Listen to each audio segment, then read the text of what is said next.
లలితా మాతా శంభుప్రియా జగతికి మూలం నీవమ్మా శ్రీ భువనేశ్వరి అవతారం జగమంతటికి ఆధారం హేరంబునికి మాతవుగా హరిహరాదులు సేవింప చండుని ముండుని సంహారం చాముండేశ్వరి అవతారం పద్మరేకుల కాంతులతో బాలా త్రిపుర సుందరిగా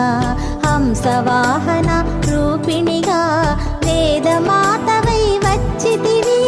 శ్వేత వస్త్రము ధరించి అక్షరమాలను పట్టుకొని భక్తి మార్గము చూపితివి జ్ఞాన జ్యోతిని